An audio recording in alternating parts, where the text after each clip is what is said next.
एक सीन सोचिए, तारीख है 2 अप्रैल 2026। पश्चिम बंगाल के मालदा जिले में नेशनल हाईवे नंबर 12 पूरी तरह से जाम है। रास्ते को बांस, फर्नीचर और जले हुए टायरों से ब्लॉक कर दिया गया है। माहौल में जबरदस्त तनाव है और पास के एक सरकारी दफ्तर के अंदर 7 जजों को बंधक बना लिया गया है। लेकिन ये लोग कोई अपराधी नहीं थे। ये तो आम लोग थे, शिक्षक, किसान, दुकानदार। ये सब इस हद तक इसलिए चले गए क्योंकि इनसे इनका सबसे बड़ा हक यानी वोट देने का अधिकार अचानक छीन लिया गया था। ये उनकी हताशा थी जो सड़क पर उतर आई थी। और ये कोई छोटी मोटी बात नहीं थी। एक स्पेशल इंटेंसिव रिवीजन प्रोसेस के तहत पूरे 61 लाख वोटर्स के नाम वोटर लिस्ट से ही हटा दिए गए थे। 61 लाख! और बात यहीं खत्म नहीं हुई।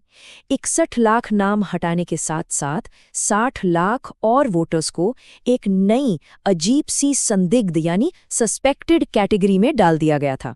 तो जरा इसके असर का अंदाजा लगाइए। इसका मतलब ये हुआ कि राज्य में हर 6 वोटर्स में से एक वोटर या तो लिस्ट से बाहर था या फिर संदिग्ध की लिस्ट में शामिल था। कुल मिलाकर 1 करोड़ 21 लाख लोग सीधे सीधे इससे प्रभावित हुए। तो सवाल उठता है कि आखिर ये सब हुआ कैसे? इतनी बड़ी गड़बड़ी की जड़ में कोई इंसानी फैसला नहीं, बल्कि एक सॉफ्टवेयर था। एक ऐसा एल्गोरिदम जिसे लागू करने से पहले ठीक से टेस्ट तक नहीं किया गया था। और सबसे हैरान करने वाली बात तो ये थी कि लोगों को संदिग्ध मानने की वजहें कितनी मामूली थीं, जैसे नाम की स्पेलिंग में जरा सा फर्क, या माता-पिता और बच्चे की उम्र में 15 साल से कम या 45 साल से ज्यादा का अंतर। अब भारत जैसे देश में जहां सरकारी कागजातों में ऐसी छोटी-मोटी गलतियां होना बहुत आम बात है, वहां इन वजहों से लोगों का वोटिंग का अधिकार ही दांव पर लगा दिया गया।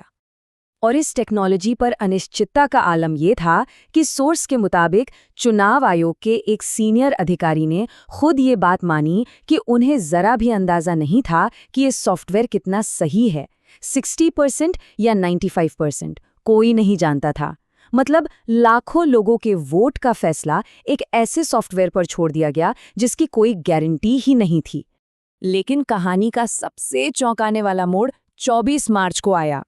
सोर्स के अनुसार एक टेक्निकल ग्लिच की वजह से सॉफ्टवेयर ने एक ही झटके में पश्चिम बंगाल के सभी 7 करोड़ वोटर्स को संदिग्ध मार्क कर दिया।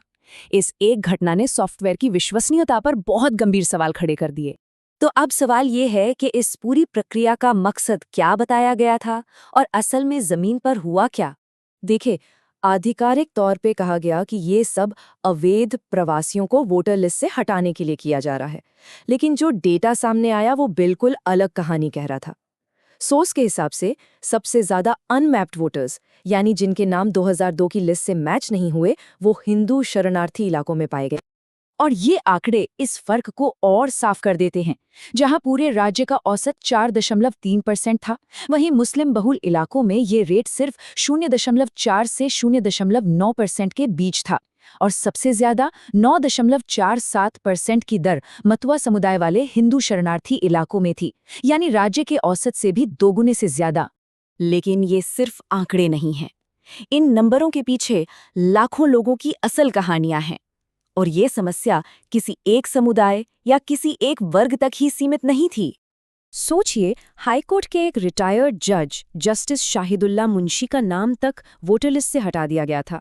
उन्होंने कहा ये अपमानजनक और दर्दनाक था। बाद में जब मीडिया में हल्ला हुआ तो रातों रात उनका नाम वापस जोड़ दिया गया। पर सवाल ये है कि अगर एक हाईकोर्ट के जज को अपना वोट बचाने के लिए मीडिया का सहारा लेना पड़ रहा है, तो एक आम आदमी क्या करेगा? और ये लिस्ट बहुत लंबी है।